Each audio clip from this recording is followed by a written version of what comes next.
దేవునికి మహిమ కలుగును గాక. హల్లెలూయా, హల్లెలూయా. ఈ ఉదయకాల సమయంలో కొద్ది నిమిషాలు దేవుని యొక్క వాక్యాన్ని మనం ధ్యానం చేసుకుందాం. ఎఫెసీయులకు రాసిన పత్రిక 5వ అధ్యాయము, ఎఫెసీయులకు రాసిన పత్రిక 5వ అధ్యాయము 15-16 వచనాలు చదువుకున్నాం.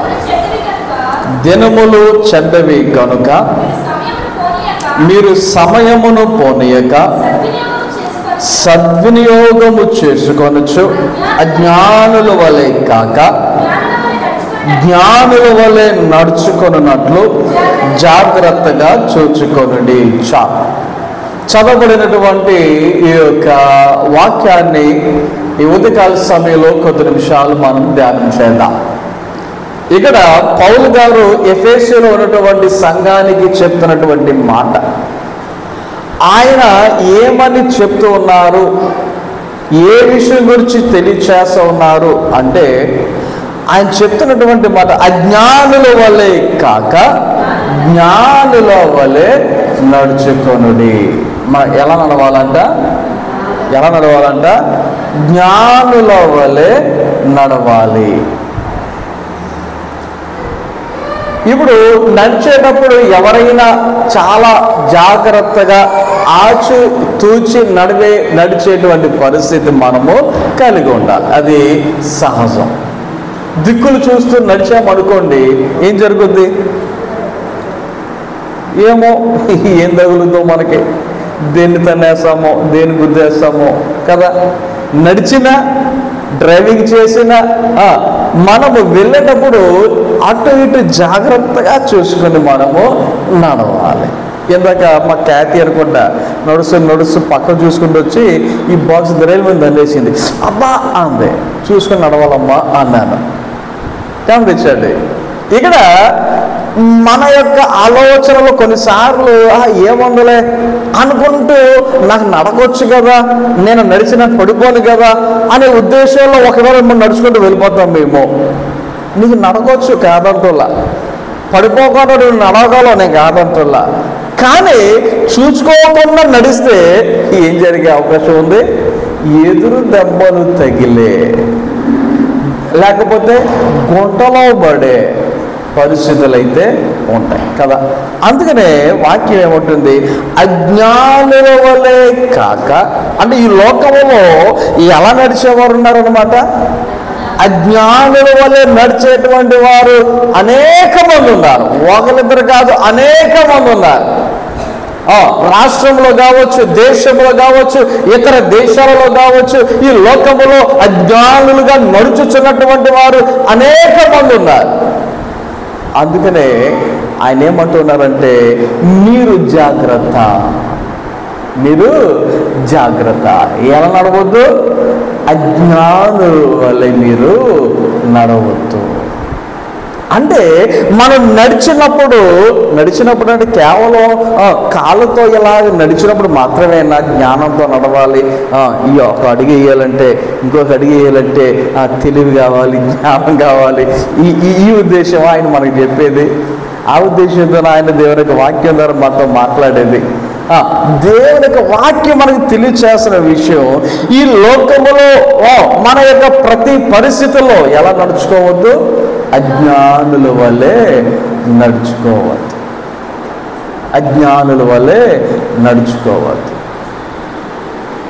ఏది చేసినా, ఏ పని చేసినా, ఏ నిర్ణయం తీసుకున్నా నువ్వు ఎలా తీసుకోవాలన్నమాట? జ్ఞానముతో ఒక నిర్ణయాన్ని నీవు తీసుకునేవారుగా ఉండాలి. డాక్టర్ అయిపోవాలని చెప్పేసి కలలు కని ఎంపీసీలో జాయిన్ అయితే, హెచ్ఈసీలో జాయిన్ అయితే, అరే ఏమైందిరా నీ బుద్ధి అంటారు. అవునా కదా? నీ జ్ఞానం ఏమైంది అంటారు. కారణం ఏంటి? నీ యొక్క డ్రీమ్ ఏంటి? డాక్టర్ అవ్వాలంటే ఏం చదవాలి? బైపీసీ చదవాలి. సో ప్రతి డెసిషన్లో, ప్రతి నిర్ణయంలో మనం ఎలా ప్రవర్తించాలి? జ్ఞానుల వలె. కాబట్టి ఈ యొక్క ఉదయకాల సమయంలో ఒక్కసారి మనం ఆలోచన చేద్దాం. నీవు తీసుకునే ప్రతి నిర్ణయంలో, నీవు చేస్తున్న ప్రతి పనిలో, నువ్వు వేసే ప్రతి అడుగులో, నీ ప్రతి మాటలో, నీ చూపులో, నువ్వు వినేటువంటి ప్రతి మాటలో మనము జ్ఞానము కలిగి నడుచుకోగలుగుతున్నామా లేదా? ఎలాగా? జ్ఞానము కలిగి నడుచుకోగలుగుతున్నామా లేదా? కారణం ఏంటంటే వాక్యం ఏమంటుంది? దినములు చెడ్డవి. దినములు ఏమై ఉన్నవి? చెడ్డవి. ఈ దినములు చెడ్డవి. మనము చెడు దినములలో బ్రతుకుతూ ఉన్నాం, మనము చెడు దినములలో జీవిస్తూ ఉన్నాం. ఒక రకంగా చెప్పాలంటే చెడులో ఉంటూ ఉన్నాం మనం.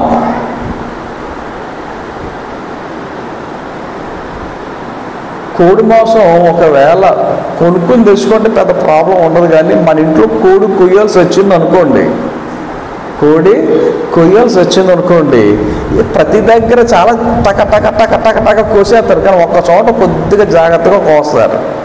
ఎక్కడ? చేదు గుడ్డు దగ్గర. అది చేప అయినా లేకపోతే కోడైనా. ఎందుకని? అది ఏమాత్రం రప్చర్ అయినా, ఏమాత్రం అది పగిలినా ఏమైపోద్ది? ఆ రోజు ఇంట్లో కూర ఎవరు తినలేరు, కాకరే బాగుందరా బాబు అనుకుంటారు. అవునా కాదా? సో ఏదైతే మనలను చెడుపుతుంది, అది చేదుగా అయిపోతుంది, కూర పాడైపోతుంది అనేటువంటి ఉద్దేశం ఎక్కడైతే ఉందో దానిని ఏం చేస్తాం? మనము చాలా జాగ్రత్తగా హ్యాండిల్ చేస్తాం. అవునా? మరి అలాగే దినాలు కూడా ఏమై ఉన్నాయి? చెడు దినాలు కూడా చెడ్డ దినాలు. ఆలోచన చేయండి, ఈ రోజుల్లో ఎంత చెడిపోయినటువంటి పరిస్థితులు అంటే, ఒక రకంగా చెప్పాలంటే ఈ యొక్క టెక్నాలజీ పెరిగిన తర్వాత ఈ టెక్నాలజీ అనేది మనిషికి ఎంత ఉపయోగకరంగా ఉందో అదే రేంజ్లో కొంతమంది దీన్ని ఎలా వాడుకుంటున్నారో తెలుసా? చాలా చెడుగా వాడుకుంటున్నటువంటి పరిస్థితులు ఉన్నాయి. టెక్నాలజీని చాలామంది మంచిగా ఉపయోగించేటువంటి పరిస్థితులు ఉంటే, కొంతమంది ఏం చేస్తున్నారు? అదే టెక్నాలజీని దేన్నైతే మంచిగా ఉపయోగిస్తున్నారో దానిని కొంతమంది చెడుగా కూడా ఉపయోగించుకుంటున్నటువంటి పరిస్థితుల్లో. ఫోన్ వల్ల చాలా ఉపయోగాలు ఉన్నాయి, కానీ అదే ఫోన్ కొంతమందిని ఏం చేస్తుంది? చెడిపేస్తుంది. ఫోన్ వల్ల మనం మంచి పనులు చేయవచ్చు, కానీ అదే ఫోన్ వల్ల కొంతమంది ఏం చేస్తున్నారు? చెడ్డ పనులు కూడా చేస్తూ ఉన్నారు. ఆలోచన చేయండి సార్. దినాలు ఎలాంటివి? చెడ్డ దినాలు. ఆ చెడ్డ దినాల వలన, దాని యొక్క ప్రభావం వలన మనము కూడా చెడిపోయేటువంటి పరిస్థితులు ఉన్నాయి, మనము కూడా చెడిపోయేటువంటి అవకాశాలు ఉన్నాయి. కాబట్టి మనం ఏం చేయాలి? ఈ చెడు దినములలో, ఈ చెడు సమయములో మనము అజ్ఞానుల వలె కాక ఎలా నడుచుకోవాలి? జ్ఞానముతో నడుచుకోవలసిన వారమై ఉన్నాం. జ్ఞానముతో నడుచుకోవలసిన వారమై ఉన్నాం. అయితే జ్ఞానంతో నడుచుకోవాలి కదా అని అందరూ PhD చదవాలంటే అవుతుందా?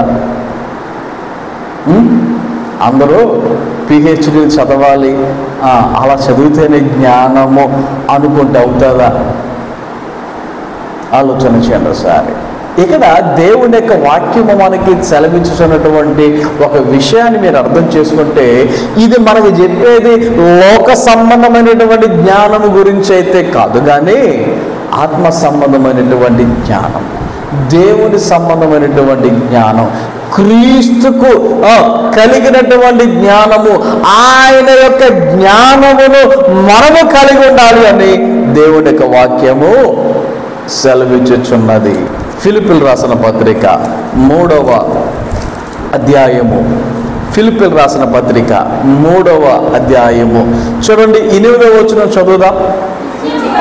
నిశ్చయముగా నా ప్రభువైన యేసు క్రీస్తును గూర్చిన అతి శ్రేష్టమైన జ్ఞానము నిమిత్తమై సమస్తమును నష్టముగా ఎంచుకొనుచున్నాను.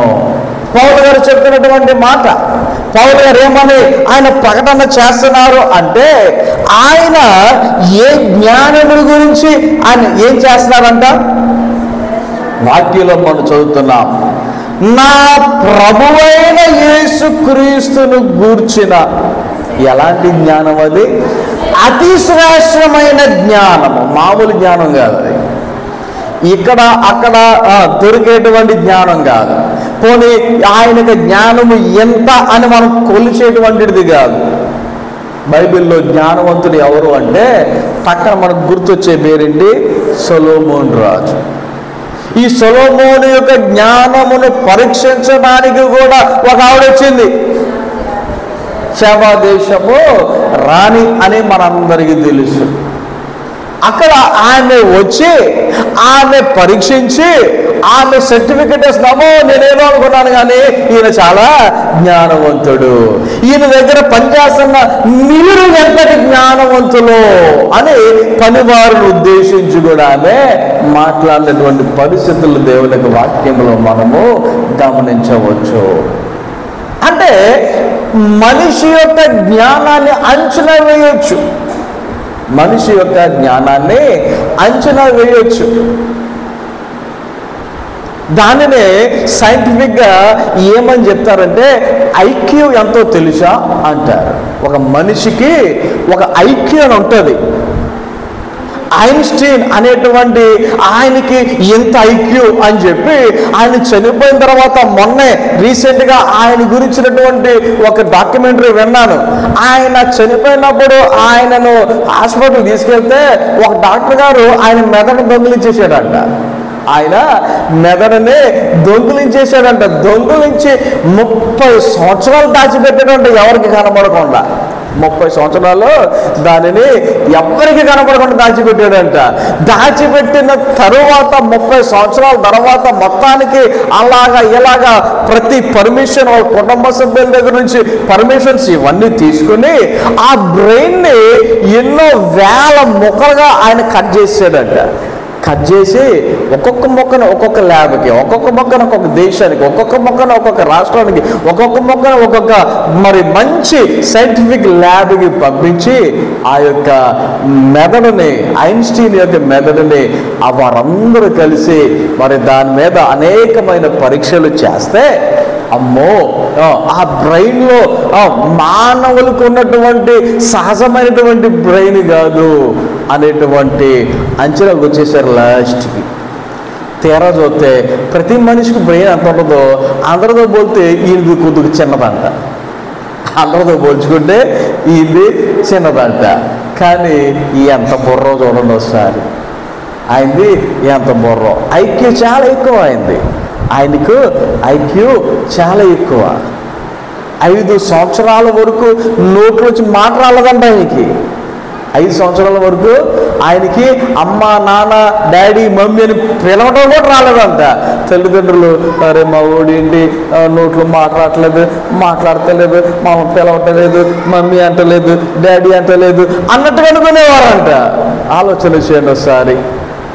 ఐక్యూ మానవుని యొక్క జ్ఞానము లిమిట్ ఉంటుంది. మానవుని యొక్క జ్ఞానానికి ఏముంటుంది? లిమిట్ ఉంటుంది. కానీ దేవుని జ్ఞానం ఎలాంటిది? అతి శ్రేష్టమైన జ్ఞానం. అది మనం పొందుకోవాలి, దానిని మనం పొందుకోవాలి, అది మనం కలిగి ఉండాలి. అలా కలిగి ఉంటే, అది మనము కలిగి ఉంటే గమనించండి, ఈ చెడు దినములలో, ఈ చెడు కాలములో మనం ఎలా ఉంటాం? అజ్ఞానుల వలె కాక జ్ఞానుల వలె నడుచుకోగలుగుతాం. దేవుని యొక్క జ్ఞానము, దేవుడు ఎవరిని ఏ రీతిగా ఆయన వాడుకుంటాడో మనకు తెలియదు. ఎవరిని ఎప్పుడు దేవుడు ఎలా ప్రేరేపిస్తాడో తెలియదు. దేవుడు ఎవరిని ఎప్పుడు ఎలా ఏ ఆయుధములో వాడుకుంటాడో తెలియదు. ఆలోచన చేయండి. మనందరూ తెలుసు గిద్యోను అనేటువంటి ఒక వ్యక్తి. గిద్యోను అనేటువంటి ఒక వ్యక్తి. న్యాయాధిపతుల గ్రంథములో మనం చదివితే ఆ యొక్క గిద్యోను అనేటువంటి వ్యక్తి గురించి కొన్ని విషయాలను మనము చూడొచ్చు. అక్కడ 6వ అధ్యాయములో మనము చదివితే గిద్యోను గురించినటువంటి కొన్ని విషయాలు మనకు కనబడుతూ ఉంటాయి.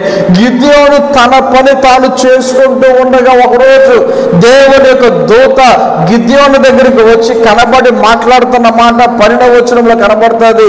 ఏమంటదంటే, యెహోవా దూత అతనికి కనబడి, పరాక్రమము గల బలాఢ్యుడా, యెహోవా నీకు తోడై ఉన్నాడని అతనితో చెప్పగా, ఏమంటుంది?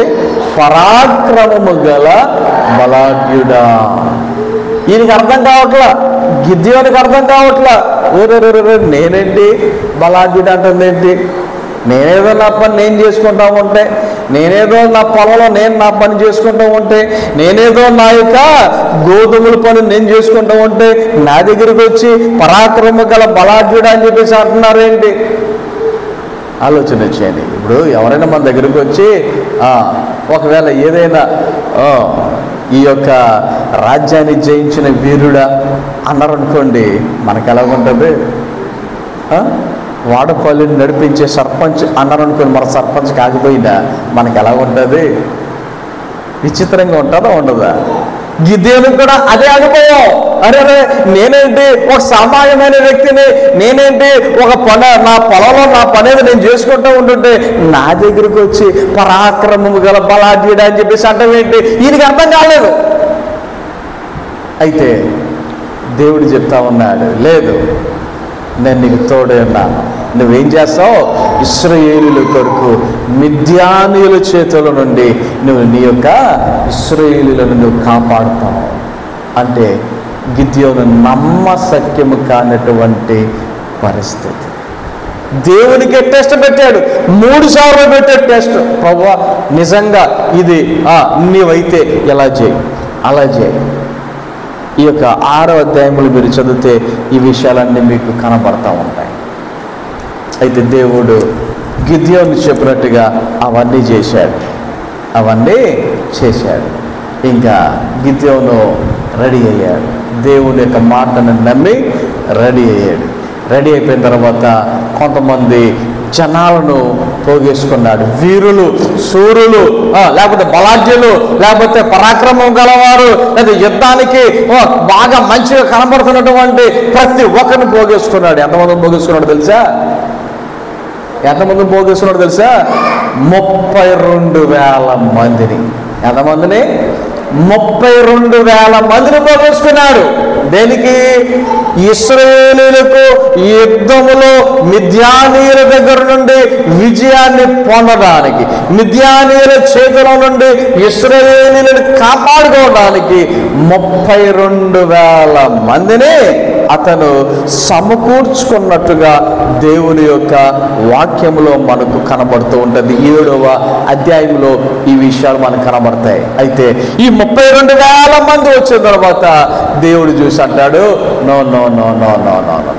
ఇంతమంది కాదు, ఇంతమందితో నువ్వు వెళ్ళి నువ్వు విజయాన్ని సాధిస్తే నువ్వేమనుకుంటావు? నా బలం చూడు, నా జనం చూడు, నా సైన్యం చూడు, నా యొక్క వీరులు చూడు అని ఒకవేళ ఇశ్రాయేలు చెప్పుకుంటారేమో.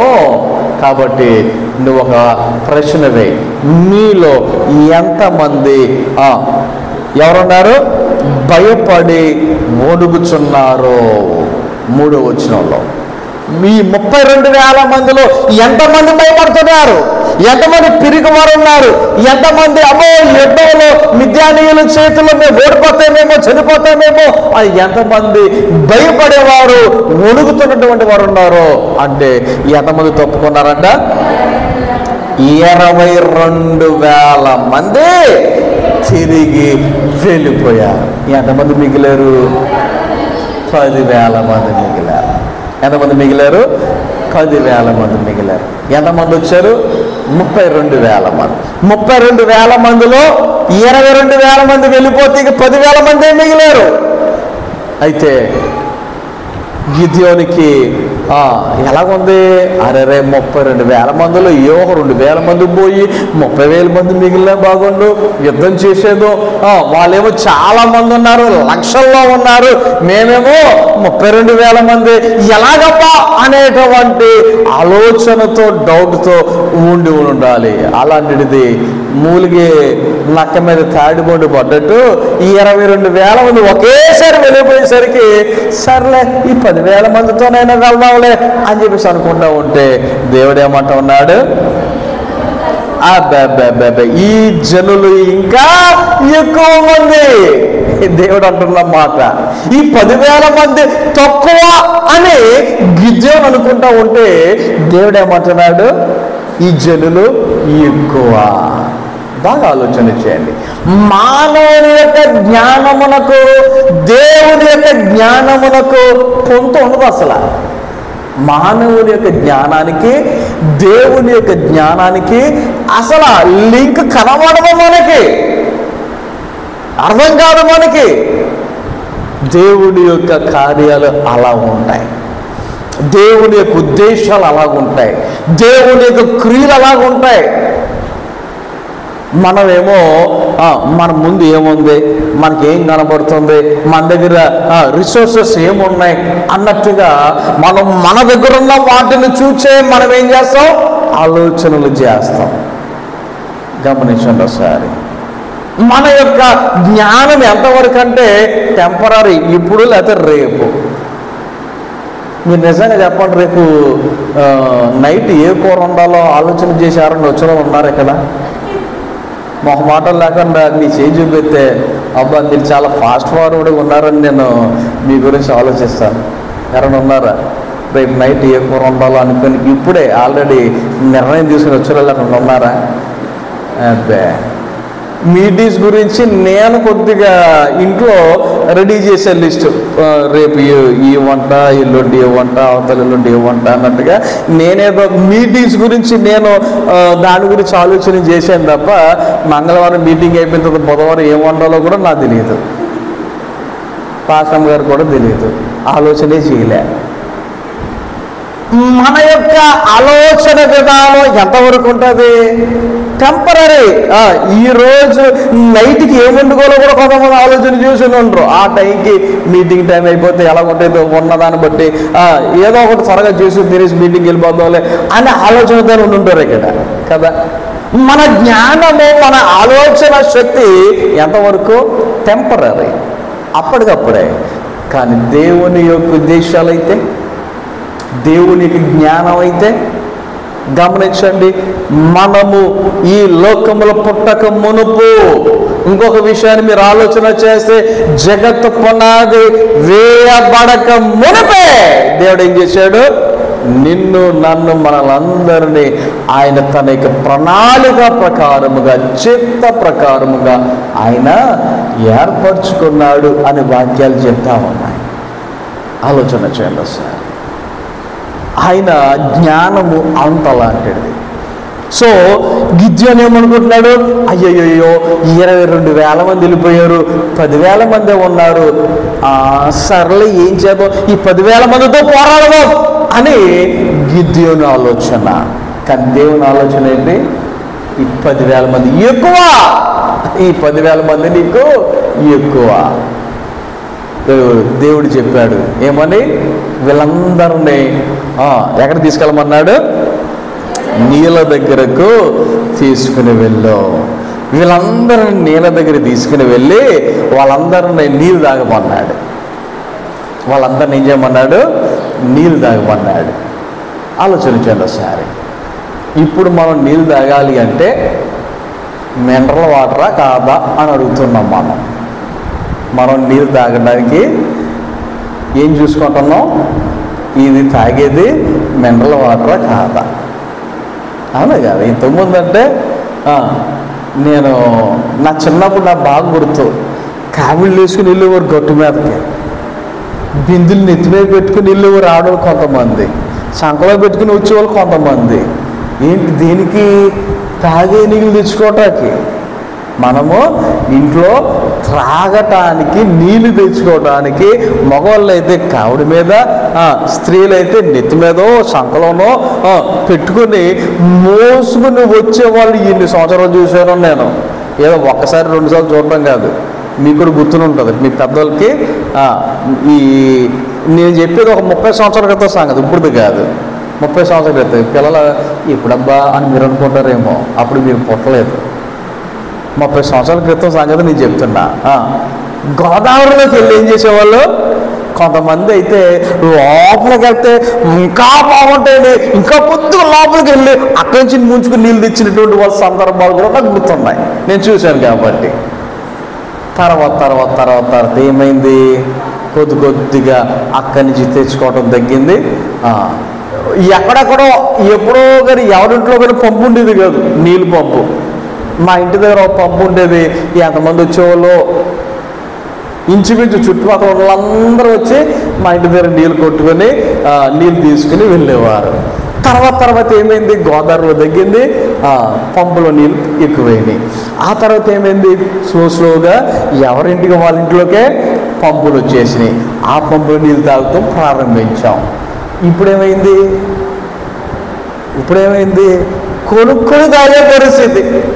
ఇప్పుడేమైపోయింది, కొనుక్కొని తాగేటువంటి పరిస్థితి. అవునా?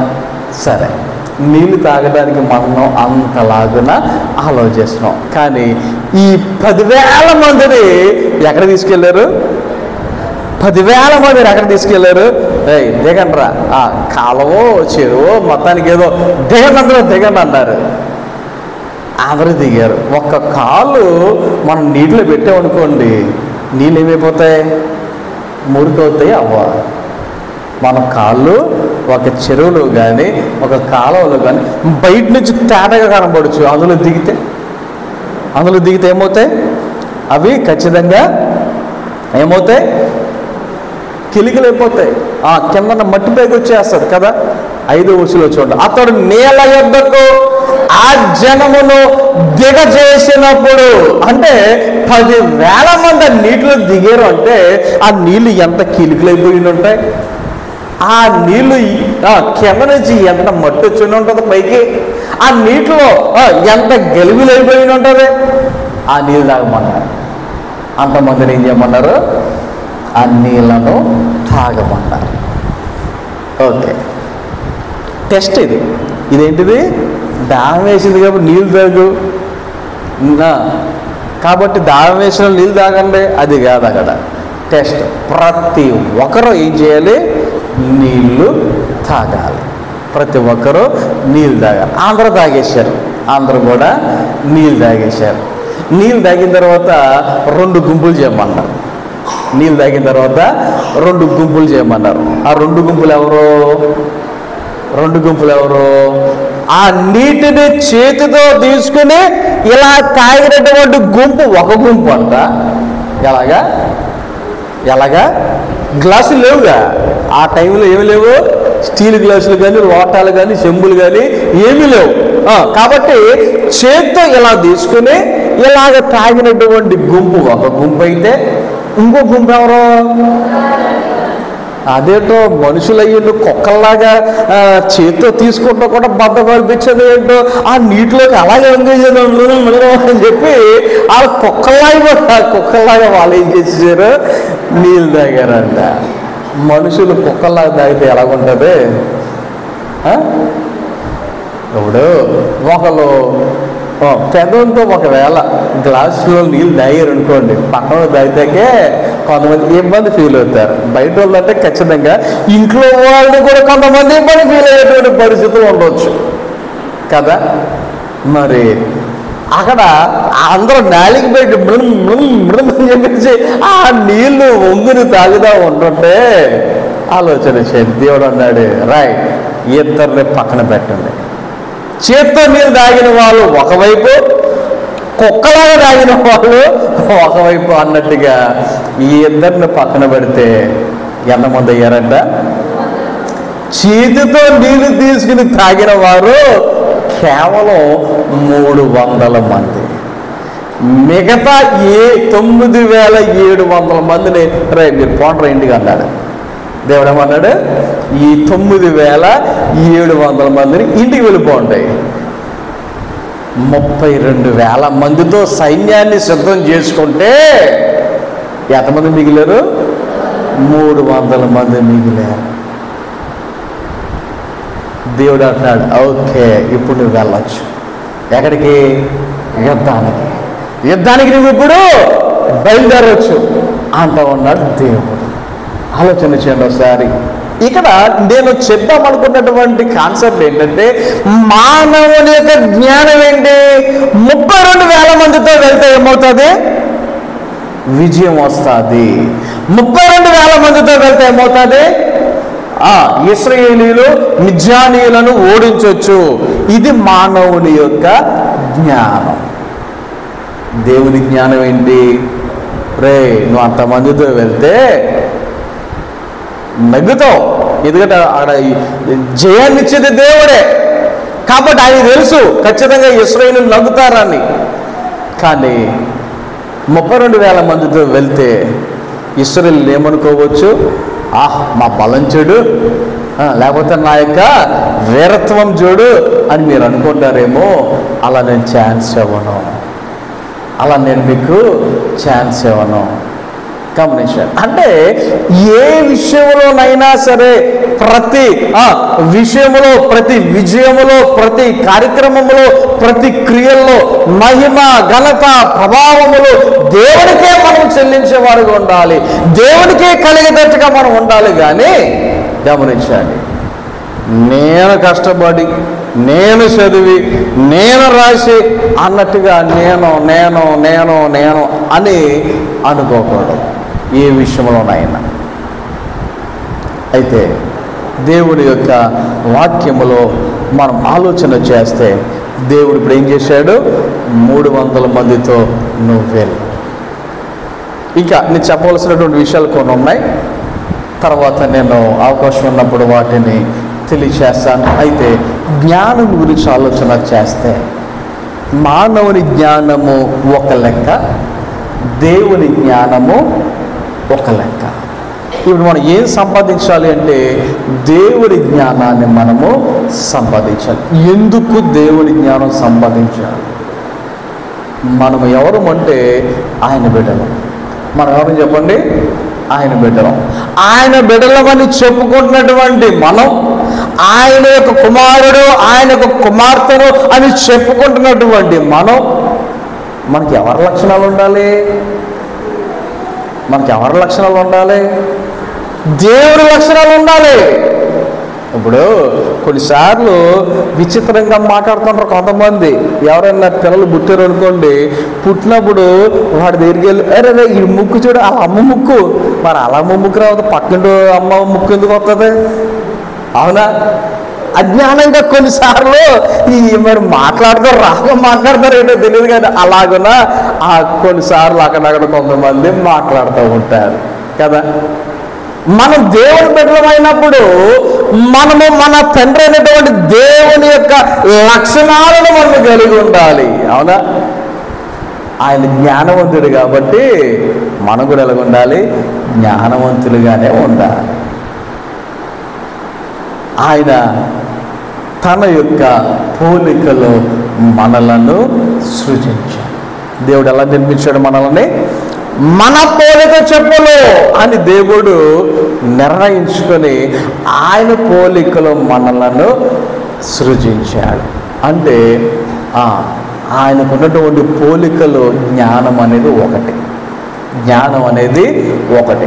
ఆయన జ్ఞానము కలిగిన వాడు కాబట్టి ఆయన జ్ఞానమును మనము కూడా కలిగి ఉంటాం. ఇంకొక మాట చెప్తాను, ఇంకో మాట మీరు బాగా అర్థం చేసుకోండి. ఈ లోకము మనకి శాశ్వతం కాదు. ఇక్కడ జీవించేటువంటి జీవితం శాశ్వతం కాదు.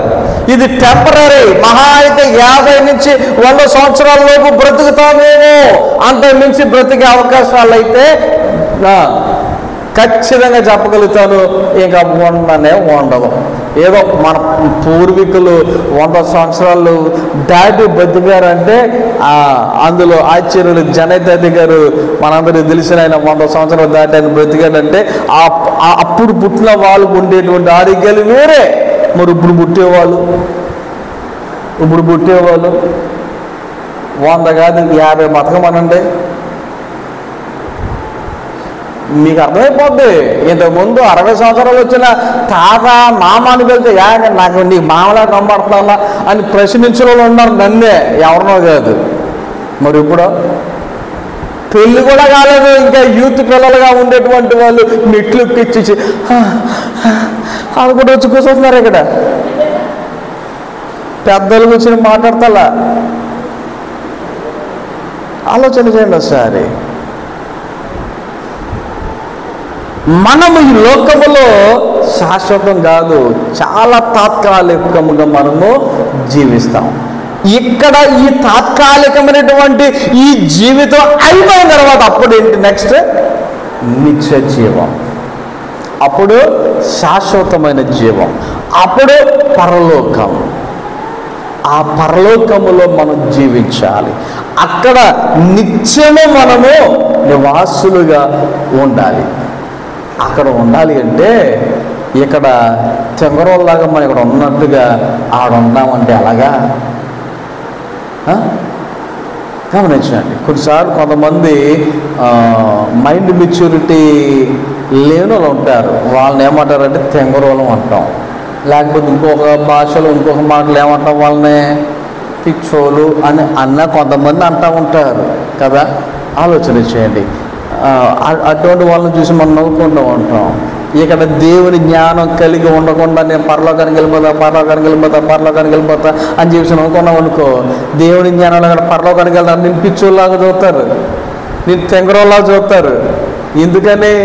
దేవుని జ్ఞానం మనకి లేదు కాబట్టి ఈ లోకములో ఉండగానే మనం ఏం సంపాదించాలి? ఆయన జ్ఞానాన్ని సంపాదించాలి. ఆయన జ్ఞానాన్ని సంపాదించి ఈ లోకములో మనం ఎలా జీవించడం ప్రారంభించాలి? అజ్ఞానుల వలె కాక జ్ఞానుల వలె మనము నడుచుకునే వారుగా మనం ఉండాలి. ఎప్పుడైతే అలాగ ఇక్కడ జ్ఞానుల వలె నడుచుకుంటామో అది మనకు అలవాటు అవుతుంది. అప్పుడు నిత్యరాజ్యంలో కూడా మనము ఆ ప్రకారముగా జ్ఞానుల వలె ఆయన పోలుగు చెప్పున, దేవుని పోలుగు చెప్పున మనం జీవించగలుగుతాం. కాబట్టి ఈ యొక్క ఉదయకాల సమయంలో ఈ లోకములో ఎలా జీవిస్తున్నాం, మన బ్రతుకులు ఎలా ఉన్నాయి, మన జీవితాలు ఎలా ఉన్నాయి పరిశీలన చేసుకొని అజ్ఞానుల వలె కాక జ్ఞానుల వలె మనం నడుచుకుందాం. కొద్ది మాటలు దేవుడు మన వినికిడిలో ఫలింపచేసి నడిపించును గాక. ఆమె చిన్న ప్రార్థన చేసుకుందాం. అందరూ కూడా తలలు వంచండి, కన్ను మూసుకోనండి. ప్రార్థన. మమ్మల్ని మిక్కిలిగా ప్రేమించుచున్న మా ప్రియ పరలోకపు తండ్రి, నీ ఘనమైన నామమునకు వందనాలు స్తోత్రాలు తెలియజేసుకుంటూ ఉన్నాం.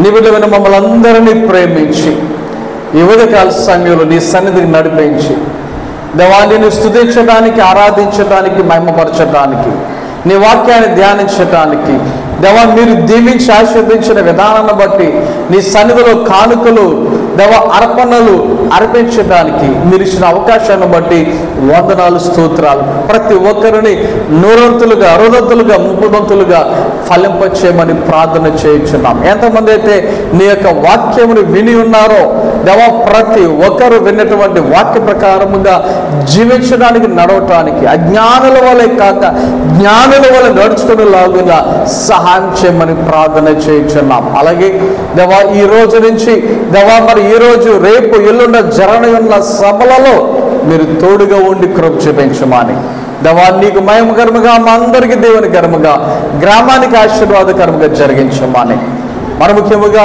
దేవా నీ యొక్క బిడలు దేవా నీ యొక్క పరిచర్యలో మరి పాల్గొంటున్నవారు, పాల్గొబోయేవారు ప్రతి ఒక్కరిని నీ యొక్క మెండైన దేవునితో నింపమని ఈ రోజు విన్నటువంటి వాక్యమును ఎంతమంది అయితే నీ సన్నిధిలో విన్నారో, ఎంతమంది అయితే ఆన్లైన్ ద్వారా విన్నారో వారందరి జీవితంలో నీ కార్యాలు జరిగించి మీరే మహిమ ఘనత ప్రభావాలు పొందుకొనమని యేసు నామమున ప్రార్థన చేయుచున్నాము తండ్రి, ఆమేన్. మన తండ్రి అయిన దేవుని ప్రేమ, కుమారుడైన యేసుక్రీస్తు వారి కృప, పరిశుద్ధాత్మ కలిగిన సహవాసము, సహాయము, కాపుదల, నడిపింపు ఇప్పుడు ఎల్లప్పుడూ ఆయన బిడ్డలైన మనందరకు సదాకాలము తోడే నడిపించును గాక.